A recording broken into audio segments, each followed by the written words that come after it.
the Financial Survival Network. Now more than ever. You know, Mark Twain said, truth is stranger than fiction. Fiction is limited by the imagination and truth isn't. And this is the classic example. Hey, so here, along those lines, this is a good question too. History has proven that power corrupts from the fifth grade hall monitor to the Pope. As long as humans are in the equation, how will we ever find an equitable and fair system? Kim wrote that. And I would just point out that once upon a time, the U.S. system was born from exactly what they're saying there. And we had a relatively, I don't want to say, it wasn't perfect by any stretch, but it functioned. And it functioned for the benefit of most people, as long as you weren't in an excluded class like slaves. Well, even then, well, you have to understand if you really look at even the slavery issue, it began really with Britain trying to make money. And if you stole an apple, they would basically say, okay, fine, you got 5 years. And they would sell you to a plantation in America. Yeah. All right. They put you on a ship, send you over here, and that was your sentence. You didn't sit in a jail cell. And that was basically, that's what the Constitution outlaws, indentured servitude. Right.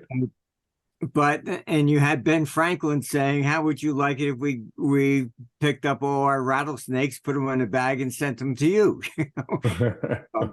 So it was actually after the American Revolution that the Dutch started bringing the Africans over, because Britain was still doing the same thing, you know, with its so-called criminals. But that's when Australia became the penal colony. Right. So the American wasn't taking the criminals from Britain anymore. So they shipped them off to Australia. But all of this, even if you look at the interesting thing about slavery is before 1855, congressmen, they never got a salary. They got they were paid on a per diem basis. That was it. And they only met for maybe a few weeks of the year. So in 1855, the whole issue over slavery began. And to get people to vote in their favor against slavery in Kansas, etc., they promised annual salaries to the politicians. So the first annual salary starts in 1855. It's been downhill ever since. Absolutely. Once they're there, that's the problem. I've investigated many different types of governments, and I would say the best one I ever encountered was the city of Genoa. It had the rich basically were the rulers, but what it was very interesting. The Doge, or like president, would be appointed, and after that family couldn't be the Doge again. All right, for like about 25 years or so. So they would never, because it wasn't a permanent position, they would be the Doge for up to 2 years and then have to return. So they would never pass a law against themselves. Mm-hmm. And so everything was more or less legitimate at that time. And it's only with Marxism where you get into this, rich versus poor stuff. As long as Genoa basically was looking at it from a competitive standpoint against Venice and Florence, everybody benefited. It wasn't class warfare. It was warfare of Genoa against Florence. Yeah. And so everybody in the whole city benefited. But the real key was that there were term limits. That was it. One time in and out, and you can't come back. And that family would not be, would have to get in the queue again. Hey, there'd be, they say that the United States Senate is the most exclusive nursing home in the world, right? Oh, pretty much, yeah. I mean, it's. I mean, I knew Arlen Specter, who basically did the magic bullet theory on Kennedy. He Yes. lived a few doors away from me when I was back in Jersey. And I just remember, him talking about the Middle East. All these guys are dictators. They've been there for 35 years. And I turned to Arlen and I said, isn't that about as long as you've been in the Senate too? Yeah. And he goes, well, I was elected. So were they, just rigged elections, the same thing. But I mean, the whole key is once they're on that side of the table and they become our enemy, it's them always against us. The key is there has to be term limits, as I saw in Genoa. Then you're never going to pass a law that you yourself would be applied to you in 2 years. Mm-hmm. So it was much more responsible and was done basically, as I said, like to benefit the city against another one. And that's what we have to return to. Once you have any kind of a career politician, I mean, and I've dealt with governments around the world, and I don't see any difference. Because once they get in there, it's always them against us all the time. Yeah, it's universal. You take this central bank digital currency stuff. Why are they pushing it? Because I've been flat out told, oh, well, we'll increase our taxation by at least 35%. Mm-hmm. Because whatever you pay in taxes, they figure there's another 25% you didn't tell them about. Yeah. And so that's why they want to eliminate cash. If you and your wife go out to dinner and you hired the 16-year-old girl next door to watch the kids, then, oh my God, you paid her? She didn't pay any taxes? How much did you give her? Where's our 50%? I mean, this is what these people think about. This is what they come up dreaming up these ideas. All right. So we got one here. Does Mr. Armstrong have any confidence in the Iraqi dinar? That's like been a scam running since the war, right? Yeah. Look, I mean, most of these things, like you take the Ukraine, you take all of them. I mean, they're just propped up regimes at this point. There's no real economy that's honest and trustworthy, which is really what is the backing behind the currency. You take the euro. I mean, when they were creating the euro, they even came to me. I sat down with them and they were putting out the propaganda that everybody would be paying the same interest rate. And I said, look, that's not going to happen unless you consolidate the debts. And I know, because I was negotiating with them. And, Kohl in Germany knew if he allowed the German people to vote, they would have voted against it, joining the euro. So he put Germany in the euro. And what he did was he insisted there would be no consolidation of the debt because he felt that the Germans would go nuts if you were basically absorbing the debt of Greece and Italy, etc. So that's why they told me, look, we just have to get the euro through and we'll worry about the consolidation of the debt later. And that was 1998. And we're still waiting. We're still waiting. Exactly. Yeah. But that's why the euro, was supposed to destabilize the dollar and all this other kind of nonsense. It can't happen because a fund manager, if he's going to invest in Europe, he still has to buy the debt of each individual country. And that's no different than, looking at all the states in the U.S.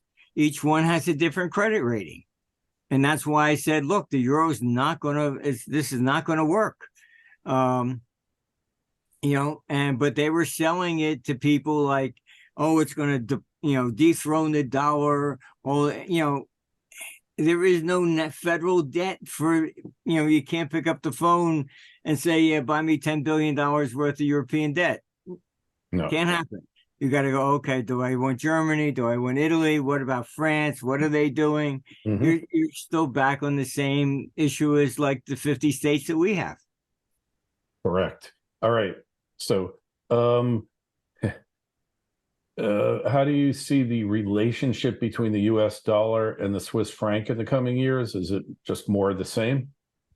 Pretty much, yeah. I mean, Swiss is losing a lot of its foundation and what made Switzerland great. Most people don't realize, but I mean, when Hitler came to power, what they did, they passed a law that everybody had to have their bank accounts offshore was illegal, and it had to be in Germany. And that was because of the hyperinflation. Everybody moved money out of the country, etc. So effectively, what Swiss did, that's when they passed their Secrecy Act. It was a response to Hitler. And that's what made Switzerland Swiss. During wars, they were neutral. That was a place that even, heads of state could have put their money and not worry about. And now look at it. It's they put sanctions on Russia. They confiscated private assets of Russians because this was the agenda. Once they did that, they lost their neutrality. They lost everything. Yeah. All right. Will the FDIC default on savings accounts, bank deposits, CDs, etc., when the U.S. defaults on its treasury notes? If yes, when? Where do you put your money for safekeeping? Well, what you're really looking at is this movement towards the CBDC, and at that point, that's how you do kind of default to some degree. I would be concerned. I mean, these people are kind of ruthless. And the worse it gets for them, the more draconian they will become. I wouldn't put it past them from even making it so that, just kind of, I think what Trudeau did in Canada was a trial balloon for them. When he froze the accounts of anybody that donated to the truckers, not just the truckers, but anybody that even donated to them. And so effectively what you can do and what they've been looking at is that even Christine Lagarde said there will be controls on it. They could actually, simply say, well, we don't like Trump and you can't donate any money to Trump. And they could do that by saying outlawing buying gold. And keep in mind that this is about power. They know the system is collapsing. And because of that, they get more and more draconian. So the problem with the debt default, all right, you can see the stupidity like the neocons. They're bashing China over Taiwan, etc. Okay. But China is the largest holder of U.S. debt. They've been selling billions every month because they know if we're going to actually go to war, as some of these people are out here saying, that we'll be in war with China within 5 years, they cannot possibly hold any U.S. debt. You don't buy the debt of the guy that's trying to shoot you. Yeah. Crazy. That's why I mean that there's just no coherent strategy anymore. It's like each little group is just pursuing their own agenda. You got the climate zealots out there who, we have to shut down all fossil fuels, heating, and now they're talking about cutting out, air conditioning causes it. And I really think that they've now created another lab type virus that's going after people's pets. There's a sudden massive mysterious virus that's killing dogs, and nobody knows where it came from. That's crazy. First time in history. All right. Wow. So it's a respiratory thing, the same, similar to like COVID. So I mean, look, there's nothing that these people is off the table.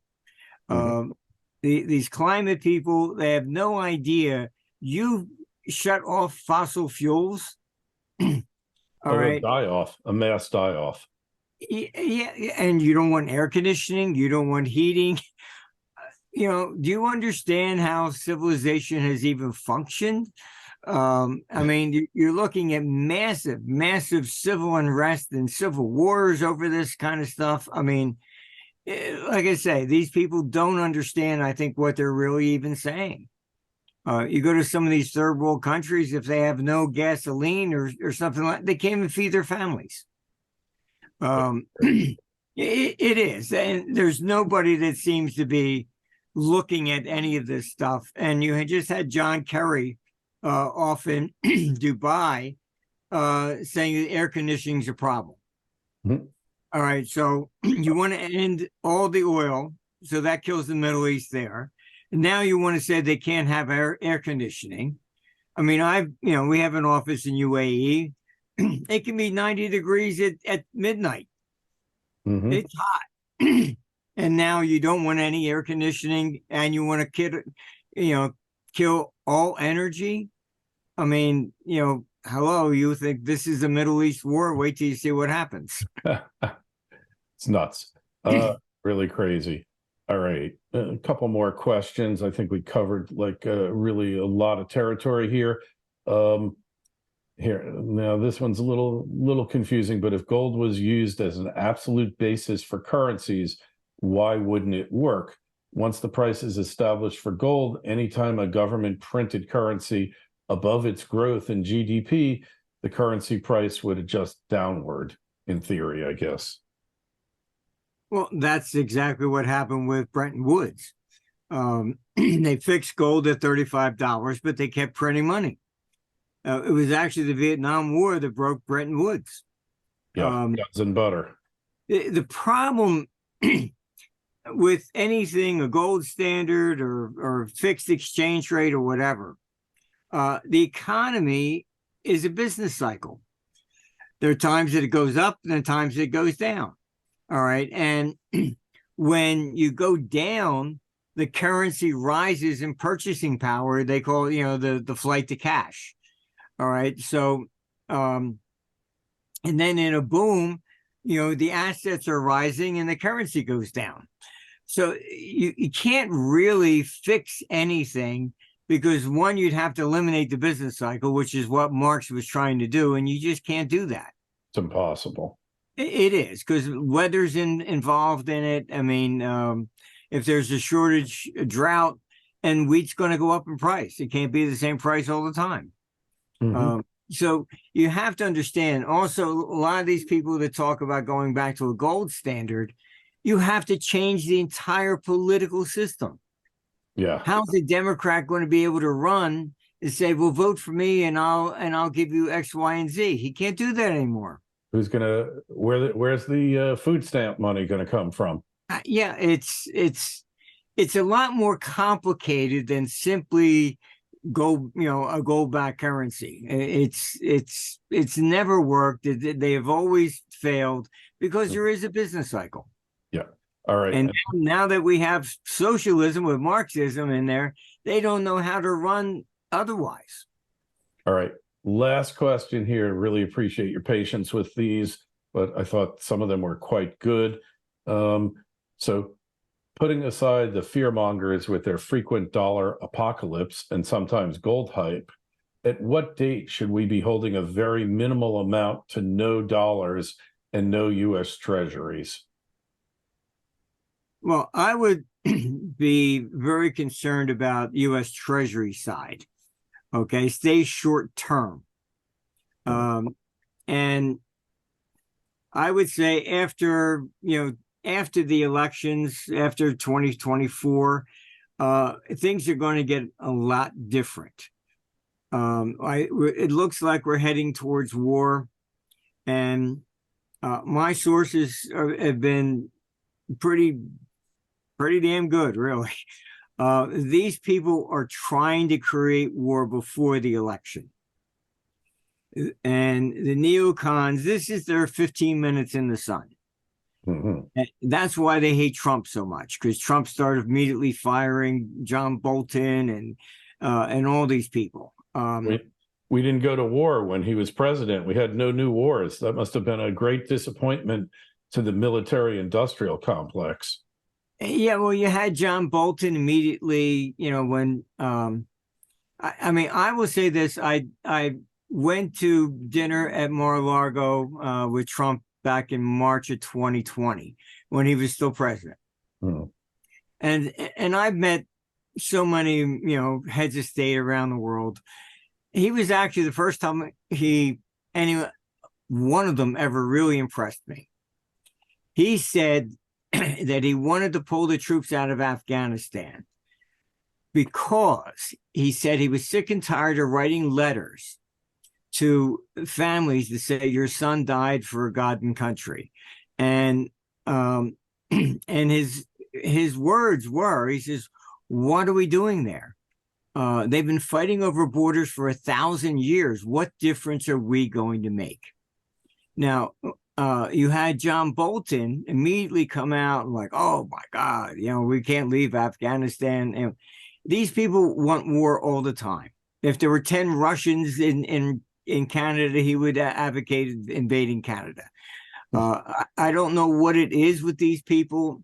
I know some of them, and they're delusional. They look normal on the outside, but once they start talking, right?